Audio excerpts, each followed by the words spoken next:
Okay, recording in progress. Hello, everybody. We have several people here in the shul. That's very nice to see. Yep, there is no sponsor this week, or should I say there was no sponsor yet. I know it's your mother's yahrzeit. I suppose I do have the right to dedicate it. I don't know. Do I not? But nice to yes. There's no formal fee. We like to charge $36, a nice amount. But if people want to pay less, we'll take what we can get, I think is the expression. As we haven't been doing so well, not been doing so well. But anyway, maybe it's because I'm not a huge believer in this sort of thing. Not the money. People can pay money, and every time you give money, tzedakah is a great mitzvah. But about whether it goes on the schus of somebody else, that's why it's always best to encourage the people who are children or grandchildren of those who are having yahrzeits to actually learn themselves. Ah, excellent. Okay, we have a sponsor. We'll do the. See, I pressured you, right? Okay, so you're sponsoring it in Nishmas your mother, right? What's your mother's Hebrew name? Ruth. Rachel Ruth. And what was her father called? Your grandfather? My grandfather was not sure. Okay, so we'll have it best Abraham. What's your name, Jeff? Yaakov Ben Emmanuel. Yaakov Ben Emmanuel is sponsoring it in honor of the yahrzeit of his mother. I have to try and remember to put it in the bulletin. Ex post facto, is that how they say it in Latin? When you say lechatchilon b'diavad, say ex post facto, after the fact. So thank you very much. And before I forget, I better put it somewhere before I take it for myself. Anyway, okay. So thank you very much. So we do have a sponsor tonight. Excellent. Okay, so we teased you all last week. Let me check that I'm not on mute. No, I'm not on mute. Good. So I teased you all last week about Shabbos. I left you with a teaser about was Shabbos part of the plan or was it an accident? I don't mean an accident in that way, but was it changed because of the sin? So we want to get into that. I also mentioned 2 or 3 times, and I mentioned it on Shabbos, about my views on global warming, which actually I've now realized we can marry all into one thing. So we'll get to that, and of course with Pashas Noach. But I want to start with a couple of things first.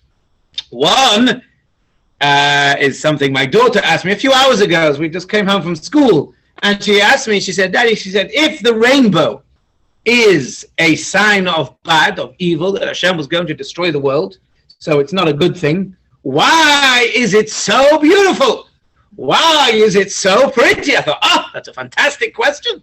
It's an excellent question. Why is something so pretty, so beautiful, so nice to look at? Something that depicts evil, that depicts bad. You might have thought there'll be all these Halloween ghosts all over the place now, including next to my house, right? I said, I don't need to worry. I've got the ghosts watching over me. They're going to come, right? You see, maybe it should have been a ghost sign in the sky, or or a Batman sign, or what was his sign again? Something or other, shining in the sky that Hashem was going to destroy the world. Why is something so beautiful? I thought it was an absolutely fantastic question.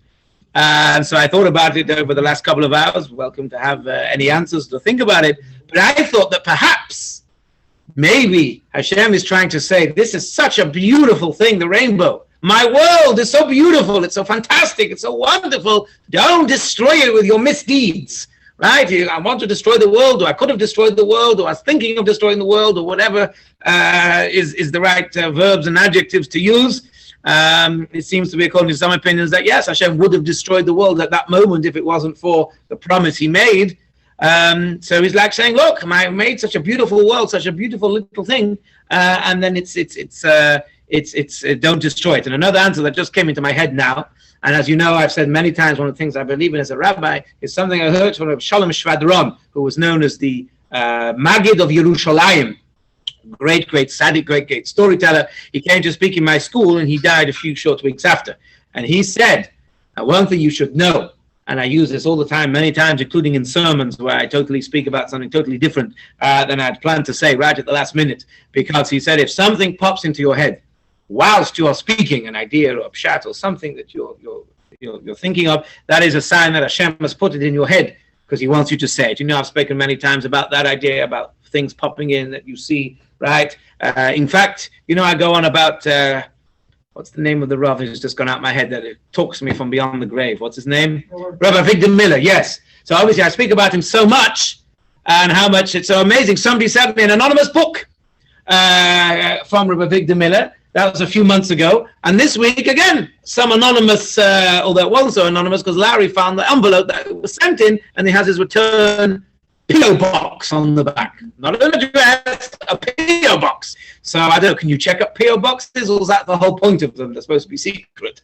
So, but anyway, it's an Atlanta area code. So, Howie, maybe it's you. You lived in Atlanta, right? Maybe it's your family. Anyway, so somebody in Atlanta knows that I like Reb Shimshon, not Reb Shimshon Hirsch, Rabbi Victor Miller. The last few weeks, Friday, I've been davening in Boca after I dropped my kids off, and they give out his Torah sheets every week. So I've been reading them. But anyway, so things that come into your head, it's a sign from Hashem. You should say them sometimes even. Let's hope you can't tell when that happens, obviously. But anyway, things that come. I just thought of a pshat now, literally just popped into my head as I was saying this thing, is that, we talk about Hevel. We spoke about Koheles. Talks about Havel Havolim, futile of futilities. And Hevel is a real explanation of steam. Hevel is steam, right? Rising up. Hevel Piv El Adam, the steam of a man's nostrils. So the idea of steam is that steam is something tangible, real, for a split second. And then it's gone. It dissipates. So that's supposed to be the futility of the pleasures of this world, that they are real, but for a second, and then they dissipate, right? You enjoy it, right?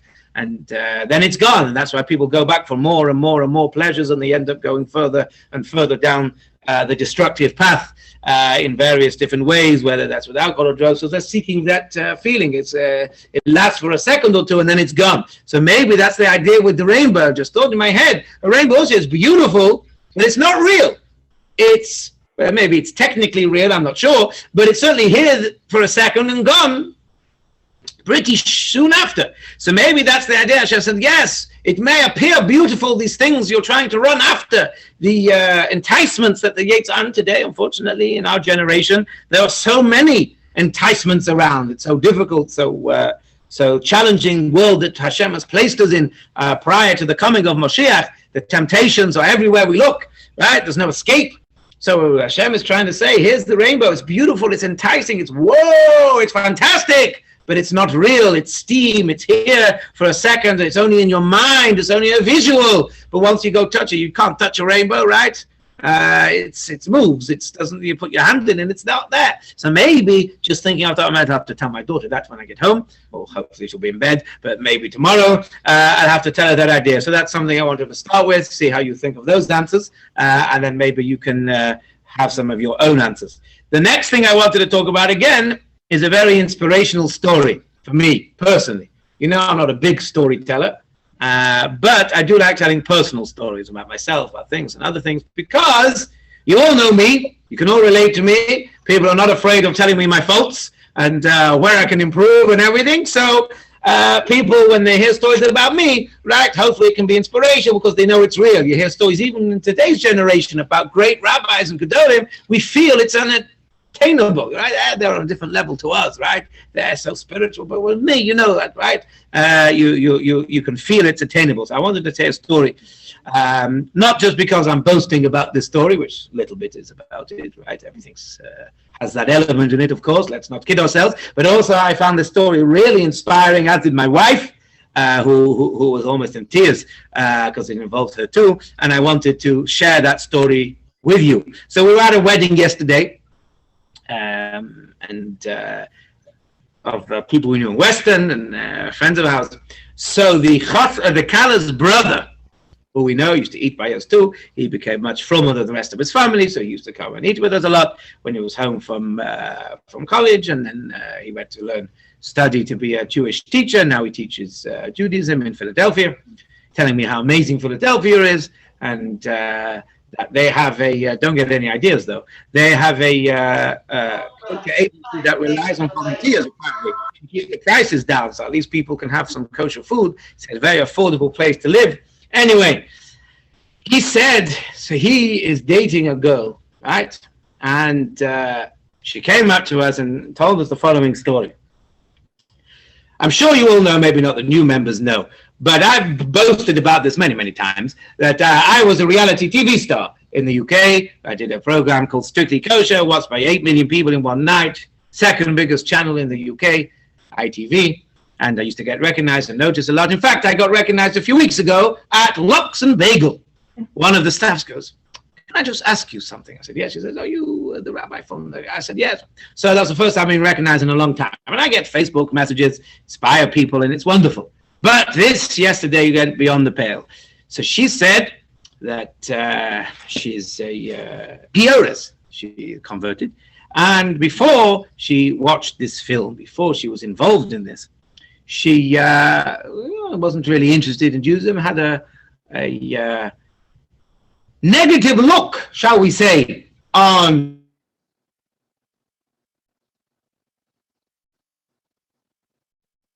types that people have of Orthodox Jews, and it's not fun, and it's not exciting, and it's boring, and it's a rigid way of life, and it's not something that people want to get involved in. They look at it be very restrictive, and it's especially, unfortunately, lately with some of the films and stories that have come out about certain communities and so on. So it's not something that a lot of people necessarily aspire to.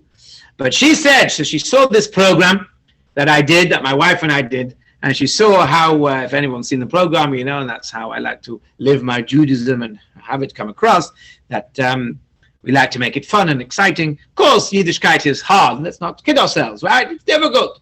Keeping Shabbos and then Yom Tov and then 3 days Yom Tov and then making sure we don't eat Shemitah produce. It's not easy. Let's not kid ourselves, right? Walking in the heat and shul and Shabbos in Florida, right? Is not easy. So it's not easy, but we have to think it's rewarding. We have to think it's exciting. We have to live it as if that's the way we believe. Because even though we think it and we believe it, our actions have to depict that's what we believe is the right way of living Yiddishkeit. That's the right way Hashem wants from us, and we're so privileged and we're so happy and we're so inspired to do so. And we had lots of fun doing it. And my wedding is on there, and I was the reason why they loved me so much is not because of my wacky, energetic personality, but also I was a furniture remover, and I played sports and all sorts of things. And I used to make exciting checking the vegetables, right? For bugs and so on. So you make it fun. So this program inspired this girl so much that she became an Orthodox convert. And that was so blew us all away. Absolutely inspired us that here is this girl who was such an apathetic view towards Yiddishkeit. But she said, we saw these two people, if they can have such fun, they can have some excitement. She says, I want to be like them. That's the word she used. She wanted to be like them, and she did.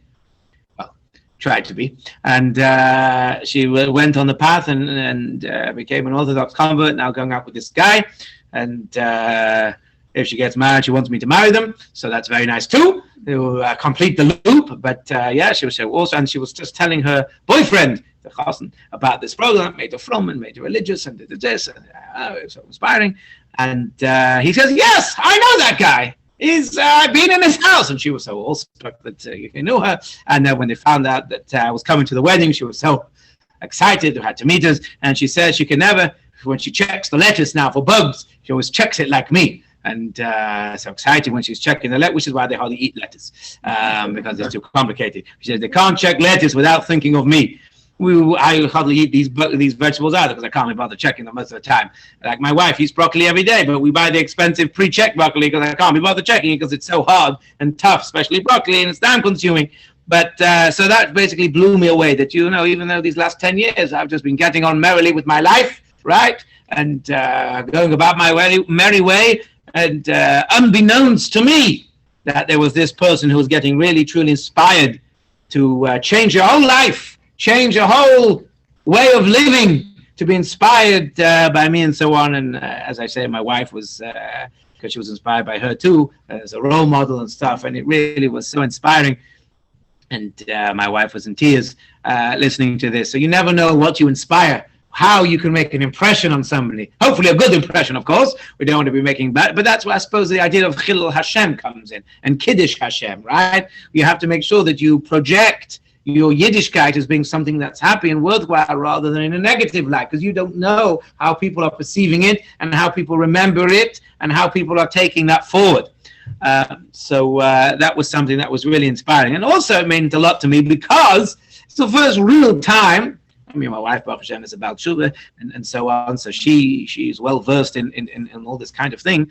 But certainly for me, it's the first time really, hope people inspire people all the time, but especially as being the rabbi, especially of more mature shuls, where it's harder for people to change their ways and to so it's not something really that I've ever felt I've had great success in the terms of helping people. Although until now, one of my biggest success stories I had was I gave a share about how special the mitzvah of tzitzis is. Right, that every second of the day, right, every second of the day, without a few pennies, right. I think I paid $11 in those days. I was in English. They say for £10, you put them on onto your clothes. You don't even think about them. You don't even know they're there. Okay, maybe in Florida when you got getting sweaty, you'll know. But I have about 12 pairs of tzitzis. We keep changing them and washing them all the time. Shabbos, I go through about 5 pairs of them, right. So you have to be just like we said with the sukkah. You have to think ahead, right. And I used to have sports tzitzis. And you put them under your things, and then you forget about them, and you get so many mitzvahs every second of the day. And this was somebody who was not showing Shabbos. Came up to me afterwards. The next time I was back, I got married. I left the shul, and when I came back, I came as a scholar in resident. He came up to me like this. He goes, Rabbi, I'm still wearing the tzitzis from when you say. He said, I was so inspired. I went out, I bought some tzitzis, and I've been wearing them ever since. So, you never know how in little ways you can inspire people to do an extra mitzvah, to do an extra good deed, to do something that is so special and so amazing, even that you don't know. But certainly this was something major that, so I wanted to share that story and hopefully it can inspire other people as well, and so on. So getting back to Shabbos. Oh, I forgot again. It's 8:15 we're finishing, not 8. I was 8:30 in my head all the time because we changed it for so long. But don't worry, I've remembered now. 8:15. So, okay. So last week we were talking about Adam Harishon, and we were trying to avoid the questions of Ma'aseh Bereshis, time, starting time being relative. People can experience time at different levels or whatever that means, and the difference of whether 24-hour days, not 24-hour days, trying to avoid all of that because that's very complicated and so on. But we talked about the 6th day of creation, and we went through very busy, rushed Erev Shabbos, and I said that's why Erev Shabbos is always so rushed, right? Because of Hashem, he created Adam, put him to sleep, he created Chava, he created the animals, then he told him not to eat, he ate, he cursed them, and all that stuff, right? And I said that's why Friday is such a rush day, and Hashem was laughing at me, because he said, oh, you think that's busy? So normally we have a cleaning lady who comes in for a few hours, helps us prepare for Shabbos. I do all the washing, the laundry, because that's the easy bit, and she comes in, she folds it, right? So we have piles and piles of laundry from the whole week, right? And or whatever it is, and I wash the sheets, the bedding, she folds it, all puts them on, mops and everything. The last minute, like 3 o'clock, Erev Shabbos, she's not coming. So I was like, so that goes even more of a rush. I had to put away the laundry. Well, I just hid it in the room so nobody could see it over Shabbos, and had to mop the floors and vacuum and clean and all this sort of stuff. So I said, should be careful what I say. All right, I was going on about how Friday is so rushed and so stressed, and Hashem said, well, I'll make it more stressed for you. So better be careful what jokes I make. See, I inspire people, I inspire Hashem too, right? Anyway, so we were talking about that, and we said the two different of opinions. Did Adam Harishon stay in Gan Eden, the Garden of Eden, in this pure state for Shabbos or not? We said the Gemara said no, he was kicked out already before Shabbos. And the second idea was no. Hashem said, you're allowed to stay in, and I'm going to kick you out after Shabbos. Not right, Shabbos, right? You can't stay, you can't drive, you can't do anything. What's he going to do? Sit there naked in the middle of the street, freezing away, got no food, nothing. So Hashem let him stay. So we basically said those two opinions. So the question is, was Shabbos part of the plan? Was that the original plan? Or was Shabbos a reaction to the, Shabbos was a reaction to Adam Harishon's sin? Now, let's think of some things. One is, remember we quoted the Mishnah in Pirkei Avos, Essex from the Fathers, 10 things were created Erev Shabbos Bein Hashmashos, right? The luchos and the way to write and all these things chiseled out and everything, right? Last minute, because all of a sudden new things need to be created. We quoted from Rashi, who talked about, why does it say got finished on Shabbos. We mean finished on Shabbos. So he gave two interpretations. One is because whatever was supposed to be created on Shabbos was created on Friday. So Shabbos was left to be a day of rest. Because we said, well, he rested on the 7th, 8th, 9th, 10th, thousands of millions, right? So he said that the idea was that he was going to create on the 7th, but he brought it forward to the 6th. So those were a couple of things. So maybe those things imply that maybe Shabbos wasn't part of the plan. That if Adam hadn't eaten from the tree of life, if the tree of knowledge rather, if he hadn't committed the sin, if he wasn't kicked out of Gan Eden, maybe there wouldn't have been this idea of Shabbos. From those sources would imply that Shabbos was something that came about as a reaction. Whoops, I better create these new things now because there's going to be death and there's going to be all this chain of events now that's just been kicked off. I better create all these things, make it into an idea of Shabbos. Another thing is, he wasn't really working. Right? When was all this stuff about working? That was his punishment. His punishment was with the sweat of your brow you'll eat bread. The ground is cursed. It's going to produce all sorts of thorns and thistles, and you'll have to really, really work at it. The woman was cursed with child labors and all the other afflictions and so on. That was all reactions. In Gan Eden, as we would know, it was Gan Eden, as we say, right? There was no working, right? Food was automatic. Babies was automatic. Straight away, they had, what was the expression the Gemara said? It was very descriptive. 2 went up to the bed, 4 came down, right? That was the expression the Gemara gave, right?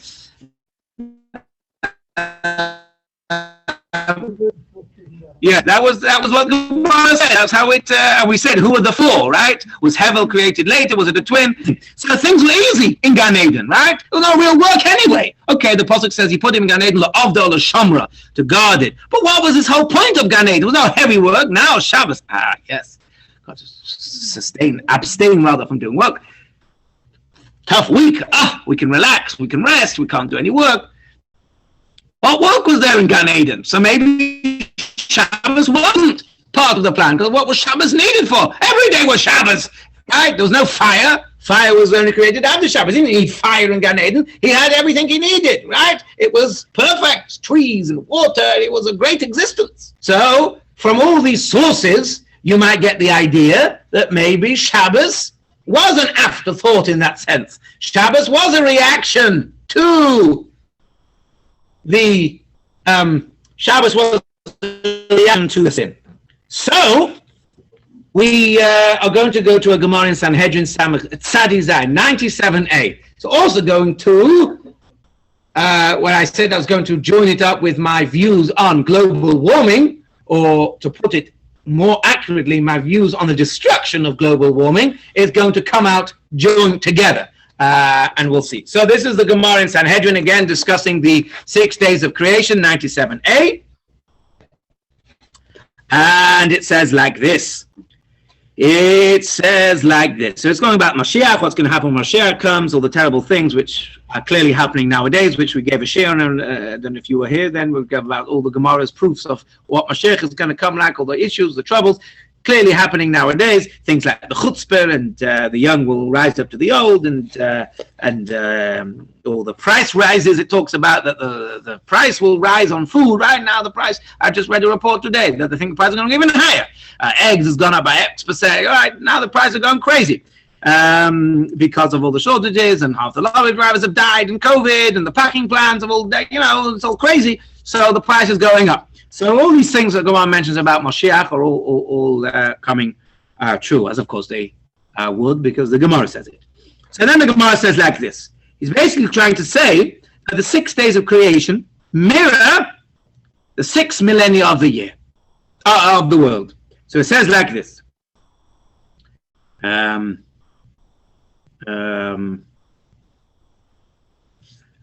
is it now? Can't find it now. Right. So it talks about that Mashiach will not come. Right. Shis alfei shana hava am. Here we go. 1, 2, 3, 4, 5. 5 lines up from the bottom of the page. 97a. Shis alfei shana hava am. The world will be 6,000 years. Right. We're now 5782. although there are opinions that should be much further advanced because we lost count of the years and it should be further forward, much closer to 6,000. But anyway, so we've got what, 218 years left. Okay. So there's going to be 6,000 years of world, and one of destruction. Hashem will remain alone. On that day. What does it mean alone? Alone means there'll be no world, there'll be nothing, just be Hashem. And then Gemara goes in to say that the years of Hashem are like 1,000 days. The day of Hashem is 1,000 years. We say that every Shabbat, right? We say to Hashem, 1,000 years is like yesterday. So the years of Hashem is like 1,000 years. So each day, 6 days of creation, is illuminated to 1,000 years, 6,000 years. And what is the seventh year? The one destroyed. That's like Shabbos, where we rest. There's nothing going on. And it brings some proofs from the Gemara. And then add this in also for the global warming part. Tanya Kabasa Rev Katina, Kashem Shashvius Meshametes Shana Achas Lezayin Shanim. Just like Shemitah, the earth stops, so you have to stop the earth once every 7 years. Kacha Oila Meshaleit Elef Shanim Leshivas Alofim. So the world also stops 1 out of every 7,000 years. Shenema Mizmor Shel Yom HaShabbos. We say it every Shabbos, right? The prayer of Yom HaShabbos. Yom Shekuloi Shabbos. The day is completely Shabbos. Shenema Ki Yavshon Ki Yom Esmoi. Then it goes further. 6,000 years, we've just said, is going to be the world. And then it goes and mirrors each day of creation. Shnei Alofim Torah. The first 2 days, first 2,000 years are nothing. I.e., the Torah wasn't given there. Remember that we said the Torah wasn't supposed to give them to 2,000 years, but Hashem had to bring it early because the generations were not worthy. Remember we said, what did Hashem do with all those people who were supposed to live before the Torah? He threw them into the rest of the generations, the Leitzonei Hadar, the ones who always drive the rabbis crazy and make their lives meshuggah, because they should have lived before the Torah, so they feel we don't need the rabbi to tell us what Torah to do. Right? We remember we said that a few months ago, right? So that's now what my new thing. When people drive me crazy, I think, oh, you must be one of those people. That's my new thing now. And yes, sometimes I do think it, so be careful what you say to me. But anyway, I think, oh, right, yes, you must have been one of those people that have been thrown into the generations. There's a chat-up line, isn't there? It hurt when you fell from heaven. Isn't that what they say sometimes, right? So go to a woman and say, it hurt when you fell from heaven because you're supposed to be like an angel, right? I don't know if these things would actually work. Huh? Oh, really? Is that what you said? Right. So that's what people say as a chat-up line. Did it hurt? So I could say that to these people. So did it hurt when Hashem threw you, right? When you fell through the generations, right? When Hashem threw you. I don't think they would appreciate it, and that might make the situation worse. But anyway, the two mirrors day 1 and 2. Day 1, it says, or it's tohu, it was confused. And day 2 wasn't much better. Day 2, there was just the shamayim, just the heaven. There was no earth, no nothing. So the first 2 days are confused. The third day, we have the earth. So already we're getting somewhere. So the third day and the fourth day, light and darkness. We have sun and the moon getting more, formed and more real. So that's like the next 2,000 years, Shnei Alofim Torah, the years of Torah, and the Beis HaMikdash, and all this sort of stuff. And Shnei Alofim Yemos HaMashiach, the last 2,000 years of Yemei HaMashiach. That's the days of amazingness, right? The animals, the birds, right? Thanking Hashem and recognizing Hashem. Because until the 5th day, nothing recognized Hashem. There was nothing alive to thank Hashem, to recognize Hashem. And of course, man. So those last 2 days represent Yemei HaMashiach. Unfortunately, I think we've used up most of them because we're nearly right at the end, right? Of the 2,000 years. But anyway, I see he's got a whole thing here about date of redemption in the art scroll at the bottom. Anyway, and then it says the last 1,000 years represents Shabbos, right? Nothing. You don't do anything. So it's interesting. So it seems from here, what's this idea now? That these 6,000 years mirror these 6 days of creation. So perhaps that's exactly the point. Originally, there was supposed to be 6 days of creation and then Shabbos, and that's it. Shabbos, the whole world was supposed to be Shabbos. But then Adam Arishan did the sin. The whole thing's changed. So Hashem had to make a new formula. Instead of 6 days and Shabbos, everything's great. Got to be 6,000 years. 1 year, 1,000 years for a day, and then will be the 7th day. So according to this Gemara, it seems that there was a reaction. Shabbos was a reaction to Adam Arishan doing the sin. If you look further, It's getting late. But basically, the Sfarim and the Ramban do talk about Adam and Rishon was supposed to avoid eating from the sin for just a few hours. That's all. He was put in to do nothing. Can you imagine? I am putting you on this amazing, beautiful world to do nothing. Okay, you can eat from every tree and all that sort of stuff, but basically not to do much. And the idea was he was supposed to be belittling himself, right? He was so amazing, he had so much potential, but with all potential and amazingness, he was supposed to be at the top of the world, see from one end of the world to the other end. The angels wanted to bow down to him, the Gemara says, and all these things. He had so much potential and so much greatness, but what comes with all of that? Ego! And bashfulness, the other one. Bashfulness is when you're embarrassed, right? Gaiva and haughtiness, all these things come with power and all this sort of stuff. That's what comes. And that's the idea what Hashem was trying to say to him. Here you are. I'm giving you all this power, this ability, this potential. That you could be so amazing. The angels want to bow down to you. You could get carried away with yourself. You could make on, people think you're a god, whatever. I just want you to belittle yourself to me. Mavata yourself, annul yourself, make yourself completely nothing. Make yourself subservient to me, completely subservient to me. That's the whole reason why Hashem wanted to create the world, to have people subservient to him. And then the world will be in a constant state of Shabbos. It will be a Moshe Mashiach every day. It will be Shabbos, we said last week, now alludes to Olam Haba, the days of the world to come, whatever that existence is going to be. That was supposed to be the plan. That was supposed to be 6 days of creation, real world, physical, right? Adam Rishon was going to get this challenge of realizing Hashem through all this potential. No, it's from you, right? It's all from you. That's one of the biggest challenges of life, right? To realize all our talents, all our abilities, all our koyach, our power, and our wealth and our brains and our genius and everything that we have is all coming from Hashem. And he had it so much stronger than we have, the urges, the overpowering stuff that we have. And then, of course, he ate the tree and he internalized everything and made it so much harder and whatever. So that was his challenge, to belittle himself, to annul himself to Hashem.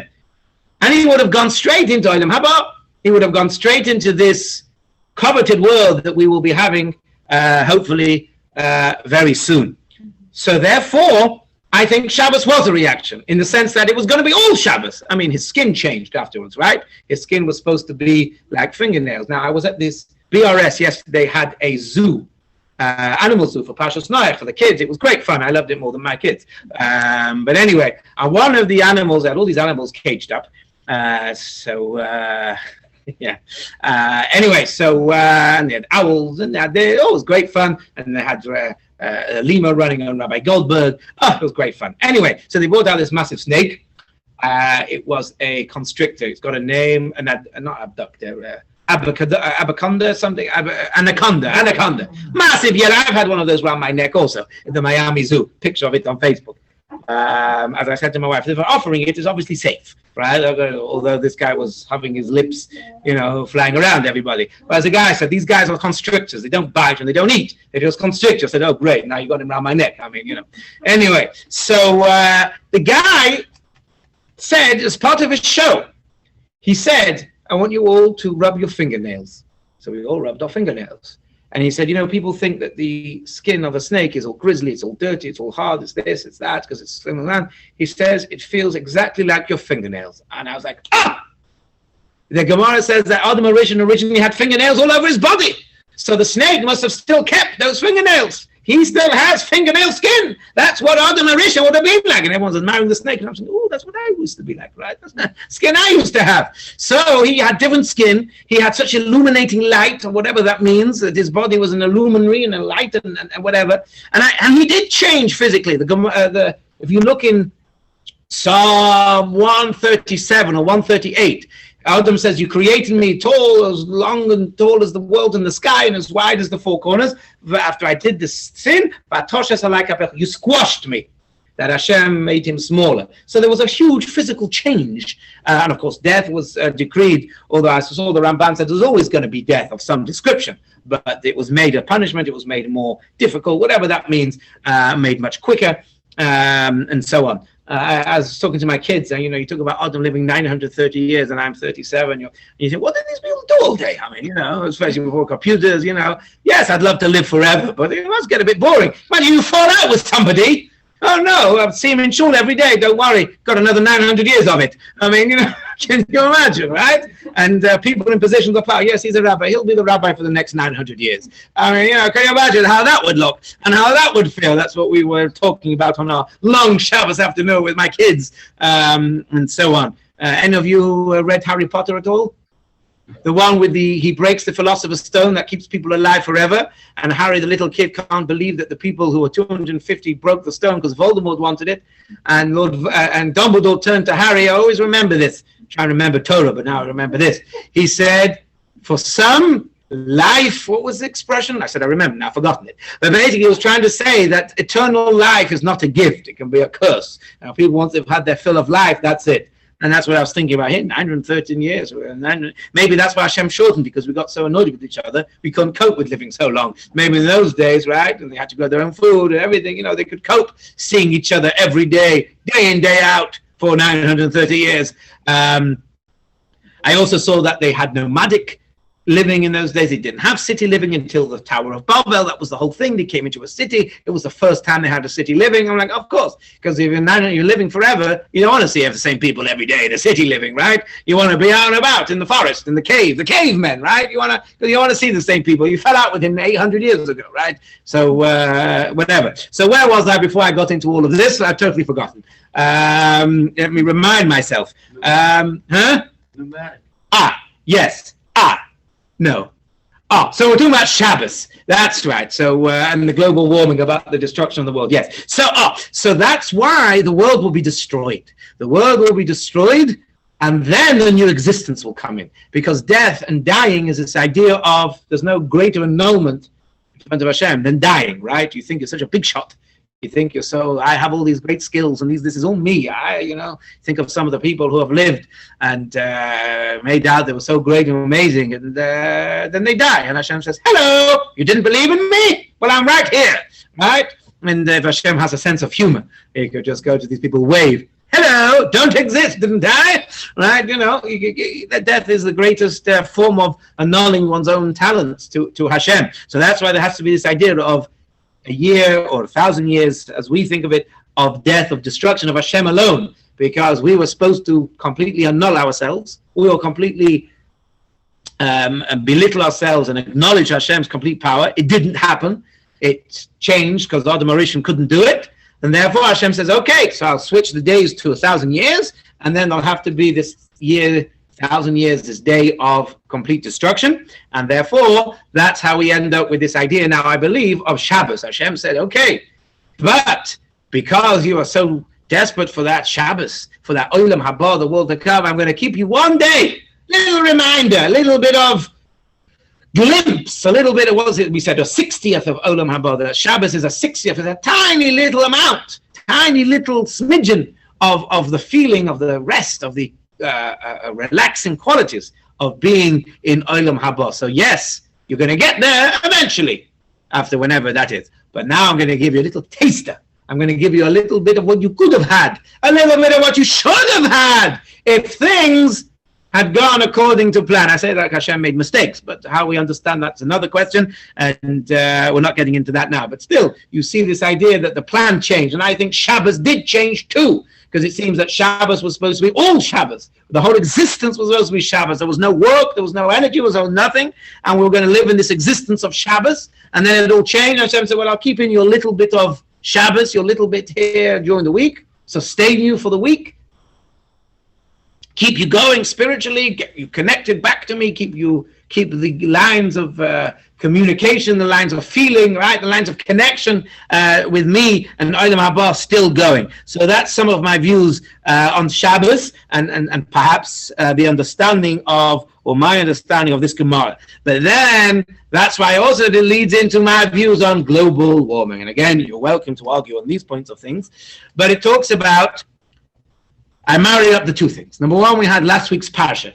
Last week's Parsha, Hashem made a promise that, that's very interesting, because as I was in the middle of laying, and things pop into my head when I'm laning too.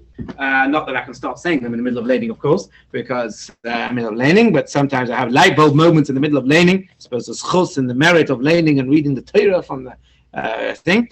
That Hashem made a promise He would never destroy the world. He would never destroy the world, specifically also with water. One of the things of global warming is all the ice caps will melt and will totally wash away the world. So that was promised by Hashem. That would never happen.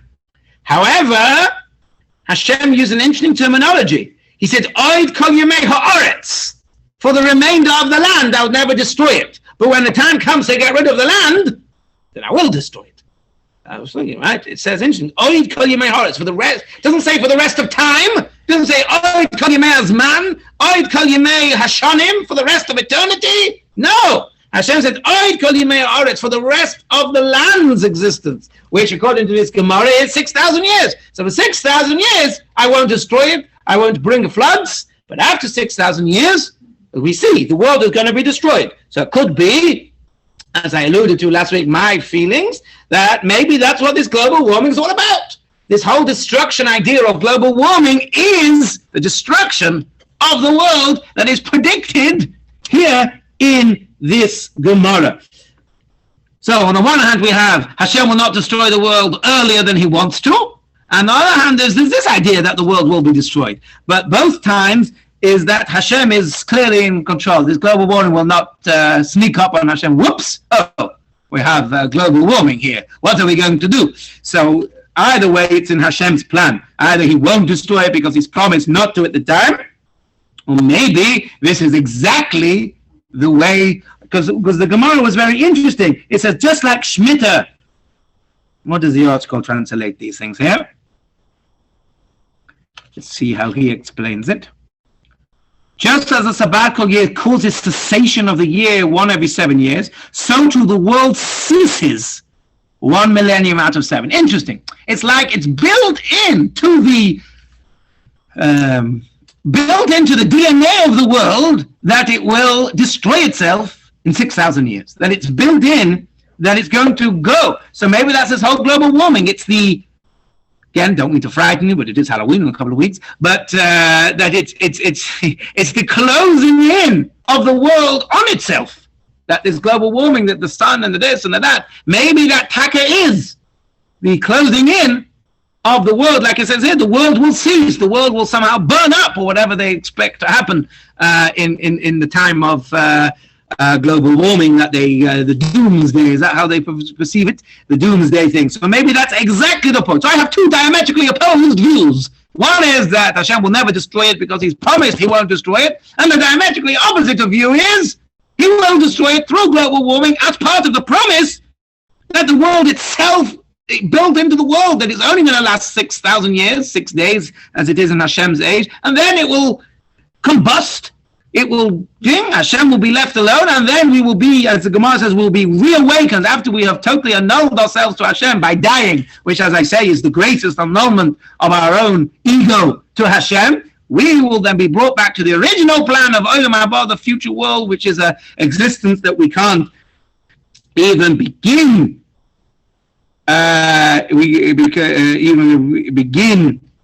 to grasp. I'm just reading here some things about the destruction and the end of the days. 2,000 years of destruction. The 1,000 years of destruction. Let's read something of this here. The simple meaning of Rabbi Katina's statement is that the world history from creation to the end of the Messianic era will last 6 millennia, after which the world as we know it will be destroyed. The destruction will follow the Messianic era and the beginning and the resurrection of the dead. So that will happen first, then the world will be destroyed, we'll die again. What's this first again, please? Huh? The destruction or the... The destruction will happen after the Messianic era, after the resurrection of the dead. Just the Oh, so that means if it is global warming is the end of the world, that means Mashiach must be very close, right? Because the global warming is there. So let's burn some more carbon fuels and fossil fuels and stuff. But I should say, as it goes on about the Messianic era comes first. Yes, that's day 6. No. Because remember we said last week there's two things. There's Messianic era, and then there's Olam Haba, which is separate. Messianic era is our world acknowledging Hashem, like it should have been day 6. And then the Shabbos after that is this new existence, whatever that means, where we're not alive in the physical sense, we have a new existence, maybe we have our snake skin back again, and so on. But yes, During this period, the world will undergo a process of progressive purification until the last traces of physical nature have been removed and they attain a level of pure spirituality, right? So we could be literally burnt up. So those are my two diametrically opposed ideas. But I want to finish off before you think I'm just telling you not to worry about any of these things. There is also a mitzvah of Bal Tashchis. We don't destroy fruit trees. That's why I had to get Gene to come and cut down my fruit tree, because you have to employ a goy. That's the whole shiloh, whether it works or not, because you're not supposed to cut down a fruit tree. There's all ways to do it. So some people say you can sell the fruit tree to the goy and cut it down yourself, but they say it's not who owns it, it's the cutting down. So you're supposed to have a non-Jew cut down your fruit trees, and so on. Pruning is okay, but if you're cutting it down, even not completely, just to keep it in whatever, one should be careful. But anyway, there's a mitzvah of Bal Tashchis, or an avera of Bal Tashchis, and a positive mitzvah to be careful. So there is this idea that we should try and preserve as much of Hashem's world as possible. So recycling is something that we should support, definitely, and do our best. But again, this idea that all these fuels will be used up, there's only a finite amount. Yes, there probably is. But there could be more. You'd ask them 200 years ago whether we'd have enough fuel to drive cars, and look as if you're crazy, right? Because new things keep coming along. So that I'm not too worried about. But yes, it's definitely a good idea and a mitzvah to try not to waste and try not to destroy wantonly things in Hashem's world, and to, yes, if we can renew things, that is definitely the way to go. But in terms of the scary nature that they predict, I have my two diametrically opposed views. Either it will never happen because Hashem doesn't want it, or because he promised he wouldn't, or is exactly his very point, and so on. So again, you're welcome to argue, and it can start debate, but we've gone over the time. So 8:18, 18 is chai, so we should all be alive, and we should live both in this world and in the Olam Haba. Okay, let me finish for everybody watching on Facebook. Say goodbye, and let me stop recording. Huh?